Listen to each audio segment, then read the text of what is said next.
ঢাকা শহরটা আসলে কেমন? ঢাকা, এই শহরটা কি শুধু ট্রাফিক আর ভিড়ের জন্যই ফেমাস? নাকি এর ভেতরে এমন কিছু আছে যেটা আমরা প্রতিদিন দেখেও না দেখার ভান করি বা খেয়াল করি না? ঢাকায় ১ম এ আসলে যেটা সবচেয়ে বেশি চোখে পড়ে সেটা হলো এন্ডলেস মানুষ আর এন্ডলেস ব্যস্ততা। সকালে ঘুম থেকে উঠেই একটা রেস শুরু হয়। কে আগে অফিস যাবে, কে আগে বাস ধরবে। আর ট্রাফিক, সেটা তো ঢাকার একটা আইডেন্টিটি হয়ে গেছে। অনেকেই বলে ঢাকা একটা আনলিভেবল সিটি। পলিউশন, ট্রাফিক, নয়েজ সব মিলিয়ে একটা খেয়াল। কিন্তু সত্যিটা একটু ডিফারেন্ট। এই শহরের সবচেয়ে পাওয়ারফুল জিনিস হলো এখানকার মানুষ। একজন রিক্সাওয়ালা, একজন অফিস ওয়ার্কার, একজন চাওয়ালা, সবাই নিজের মতো স্ট্রাগল করছে। ঢাকা শুধু একটা সিটি না, এটা মিলিয়নস অফ ড্রিমের জায়গা। রাতে যখন শহরটা শান্ত হয় তখন ঠিক অন্যরকম ভিন্ন রূপের এক ঢাকাকে দেখা যায়। রাস্তায় হালকা বাতাস, টি স্টলে আড্ডা আর সিটি লাইটস সব মিলিয়ে একটা আলাদা ফিলিংস।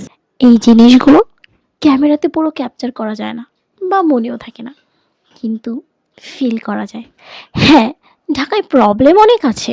ট্রাফিক আছে, পলিউশন আছে, নয়েজ আছে, স্ট্রেস আছে। কিন্তু একটা জিনিস ক্লিয়ার, এই শহর থামে না। এখানকার মানুষ থামে না। তুমি যদি ঢাকায় সার্ভাইভ করতে পারো, তাহলে ধরে নাও তুমি পৃথিবীর যে কোনো জায়গায় সার্ভাইভ করতে পারবে। কারণ এই শহর তোমাকে টাফ বানায়, শেখায় যে কোনো পরিস্থিতিতে কিভাবে নিজেকে এগিয়ে নিয়ে যেতে হবে। কিভাবে তুমি নিজের পায়ে দাঁড়াতে পারবে, কিভাবে তুমি একা একা ছুটে একা একা নিজের স্ট্রাগলকে শেষ পর্যন্ত টেনে নিয়ে যেতে পারবে। ভাবুন তো, একটা ছোট্ট ঘরের মধ্যে ৭ জন, ৮ জন কিংবা ১০ জন কিভাবে কাটায়। আমার মতে প্রত্যেকটা মানুষেরই জীবনে এমন একটা পেজ থেকে যাওয়া উচিত। তাতে তারা জীবনকে শেখে, স্ট্রাগল শেখে, টাকার মূল্য শেখে।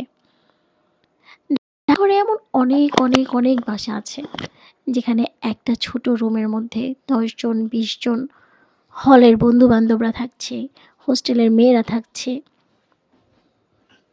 ওদের খাবারের মেনু ম্যাক্সিমাম কি থাকে জানেন? ডাল আর আলু ভর্তা। এতে লজ্জার কিছু নেই।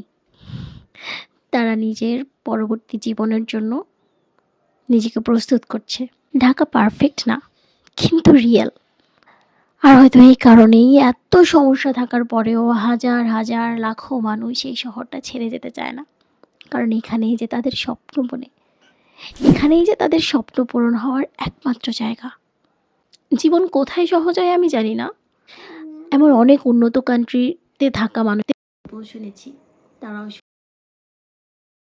তাদেরও তাদের মতো করে স্ট্রাগল করে যেতে হচ্ছে।